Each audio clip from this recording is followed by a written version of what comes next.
Flight Lieutenant Terry Ajobena joins us. He's a security consultant to look at the security situation in the country. Good morning and thanks for joining us. Good morning and thanks for having me. Now, we've seen a whole lot happening. Recall that we had a discussion with you some time ago talking about protection of our critical national infrastructure. We saw what happened in Paris, the attacks in Paris. And if you look at them, some of these were critical national infrastructure, the stadium, and of course, even the concert that they had on that day. Coming back home, we just saw what happened in Kano, the market, and a couple of other places. It brings back to the table the discussion about protection of these infrastructure as well as persons. Yeah. Like I've always tried to say, the issues that border on terrorism are such that we need to have a very holistic approach into fighting it.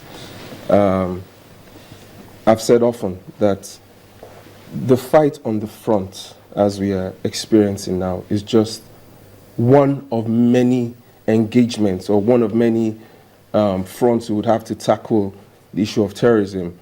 I think it goes to say, and from everything that's happened, and you can even begin to see other issues like the crash, the Russian aircraft that crashed.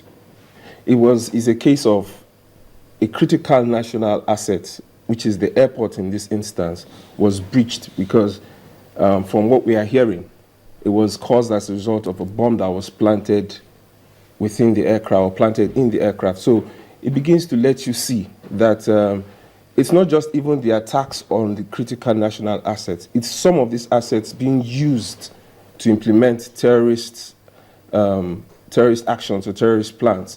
So this is something that I am convinced that we need to look at critically. I've always said that we need to be a step ahead of the game. We can't keep running after them. At some point, we need to take preemptive measures, proactive measures that will ensure that all our assets are protected. And like I've said before on this program, the human being, we the citizens of Nigeria, are our most critical assets.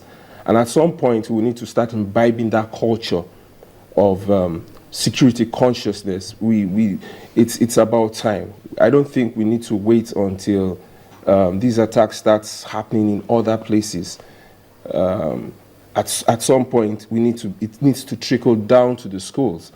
I recall I was reading somewhere and I was reading about the UK's response to the terrorist threat from the IRA from the 70s and the 80s. You see, they adopted a very holistic approach. You found out that drills were being done in schools. Children knew what to do once the alarm was sounded or once there was any report of a bomb blast or an incident. So we need to get to that point, you know.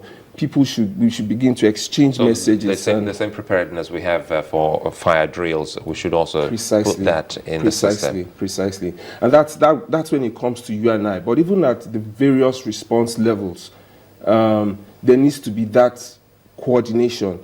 We lack coordination to a large degree. I'm not aware that we have had drills and exercises, combined drills and exercises. What you would have most times is these various respondents, like the fire respondents, the medics, they all have their own drills, but many times you don't have that coordination because once something happens, you are going to have to respond on many fronts. So those are the types of things that we want to see happen. If I may take you a little back, when you talked about the Nigerian citizen being the most critical national asset. Yes. You said but there has to be an imbibing of the security consciousness. Yeah. Can we break it down a bit? When you say imbibing it, what would you want to see besides the drills that you talked about? Okay. What else would you want to see the Nigerian citizen understand about security? Let me use this example. I was having a conversation with a couple of guys, I think it was some days ago, and this issue of terrorism came up.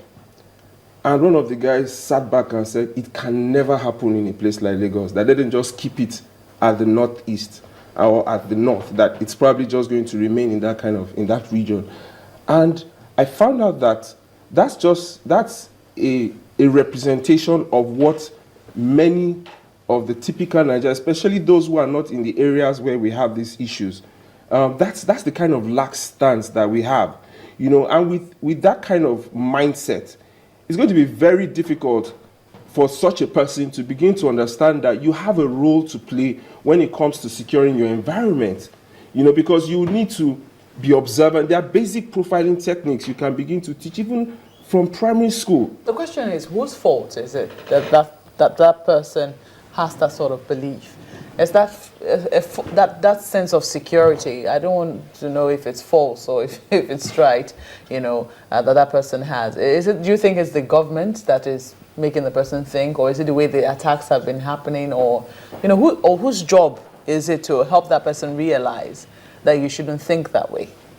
I think it's not one person's responsibility. The first thing is you are personally responsible for your own safety and security. So at some point, if you are reasoning enough, you don't need to be an expert, as some of us who talk about these issues are. But at some point, you need to start thinking that, what if something like this happens where I am? Or if these type of things become a real and present danger, what can I do? You don't need to be told some of these things. Yes, the government has a role to play, because it's the government's responsibility to ensure the security and the safety of its people. So at some point, yes, the government must pick up that gauntlet and take it upon themselves to begin to ensure that we communicate, we inform, we begin to teach our people that, listen, it's a whole new world. That era when we thought we sat in safety, and we need to get used to it, because you see the problem. And let me just say this. One of the things, and everybody who talks about terrorism will tell you this: terrorism thrives in fear. And I have seen that one of the greatest antidote to fear is preparedness. Once you are prepared, or you have, at least within yourself or within the sphere of your environment, you have the capacity to either anticipate or even respond to a certain degree. It douses the fear. And see, with that, you are already taking, or you are sucking the oxygen away from the terrorists. So those are things that need to be done. So if you ask me, it's everybody's responsibility. It's that of the government, it's that of the state that should have infomercials. It's that of the press too, to look for avenues to communicate this to everybody. The media has its own role to play. Everybody has a role to play. I was saying something that even on social media, at least we find out that a lot of us use that platform. We can begin to communicate these things, security consciousness, give tips, things like that can be done. I realize that what's key here is even what the people have started doing in so many other places that perhaps gives a bite to what you have just highlighted here. Recall also in Paris and France, what is trending now, the individual who came blindfolded, yes, saying that this is what I am and this is what people think I am, but I'm not this. If you trust me, come give me a hug. And we've seen it being replicated in so many parts of the world. Are you saying that it is also possible for the people to dispel this fear and let the bad guys, the terrorists, know that, look, whatever you think you are, I'm not deterred by this. This is what we are. And the government can also join in such kind of campaign. Yeah. But we haven't started seeing that in us, have we? No, we've not. I think it's like if you ask me, one of the there's a bit of this fight is a bit of a psychological one as well. And in that dimension, you find out that if you have the capacity to present a front that doesn't give the terrorists or the intended terrorists the luxury of feeling my plans, all my actions are effective, that front in itself, it begins to just deplete their desire and their will to be able to carry forward those kinds of activities. So yes, it is very important that at some point we begin to come together and show that courageous front. The truth about it is that perhaps we have not seen, or we've not been able to delve into the issues enough.